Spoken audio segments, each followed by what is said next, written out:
This is the greatest error in the history of the human race, and I never engage in hyperbole. Do you foresee this happening again Yes. and again and again in the future? There's no doubt in my mind. In the name of health, you can suppress liberty in America. This is just the first time. They will do it for global warming. About 1/3 of mom and pop businesses will go out of business. So therefore, whereas you now had Jerry's restaurant, you will now have another chain, another Subway, another Chipotle, or what have you. So you will still be able to eat, but it will end or begin to end the ability of people to run what we really enjoy, which is a local restaurant, where you know the people, they know you, where the food is better than at a chain. And so the country will be run by gigantic businesses. And the only reason this happened is because of the people who said 2.2 million Americans will die. So far, 50,000 have. And if you believe it's because of the lockdown, I have a bridge for you. Because Sweden didn't have a lockdown, and it has a tiny percentage more deaths than we do. The United Nations, the UN, which I'm not a fan of, the UN just issued a report. Nicholas Kristof reported this, big liberal columnist, New York Times. 36 countries will experience famine because of this lockdown. The number of people who will die because of the lockdown may be greater than the number of people who died because of the illness. It's what is happening in the world because of this idiocy.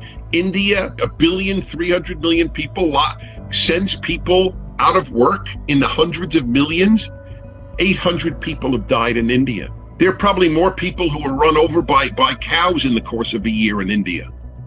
That was a joke, for the record. This is the greatest error in the history of the human race, and I never engage in hyperbole. Thank God for Sweden, because that's why the quote-unquote experts, they are the most overrated group of humans on earth. Experts are almost all idiot savants. They know their field, and they have no wisdom. So they are worthless, worse than worthless. 2 million prediction of deaths in the United States, and everybody panicked. I think that the belief in America that if you make a lot of money, you have wisdom, is one of the stupidest notions the human species can hold. There is no relationship between making a ton of money and wisdom. You are only good at one thing, which is fine. I don't knock it. You're good at making money.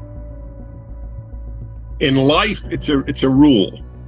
It's very hard to do something the first time. It is very easy to do something the second time. That's a rule of life. This is just the first time. They will do it for global warming. Because remember, this is just 50,000 or 80,000 Americans. But they believe that climate change, aka global warming, is existential. It's an existential threat, meaning a threat to the existence of the human race, not to 80,000, the human race. So if we could close down people's work and livelihood for 80,000, we can certainly do it for the human race. Do you foresee this happening again and again in the future? There's no doubt in my mind. The ignorance is created by the panic of the most irresponsible institution on earth, the media. 24/7 news is a curse. I don't watch. I am happy. I listen to music. I read constantly. I know more about this virus than the vast majority of lay people. I have to report on it 3 hours a day on my radio show. I have to write about it in my column. I am up on this issue. I follow it avidly.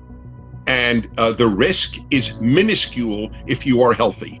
You may well get it, not probably. You may well get it. It doesn't matter.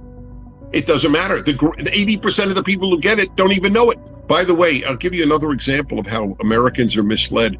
They're constantly told, oh, the number of cases is skyrocketing, the number of cases. Do people not realize that the more people who actually have had this, the better it is? It shows you how few people die. Let's say we have 1,000 people died in a given state. What's better, that 1 million had the disease or 100,000 had the disease? Obviously, 1 million.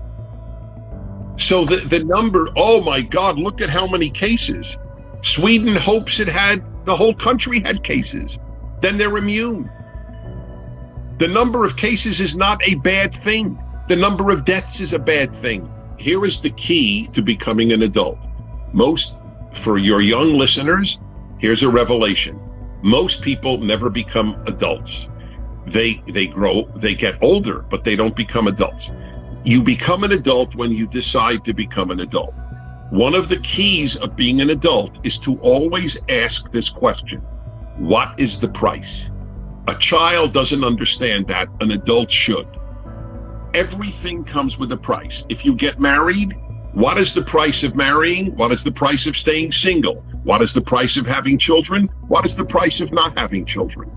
That is the mature way to lead life. Always ask, what is the price of putting tens of millions of Americans out of work? What is the price of not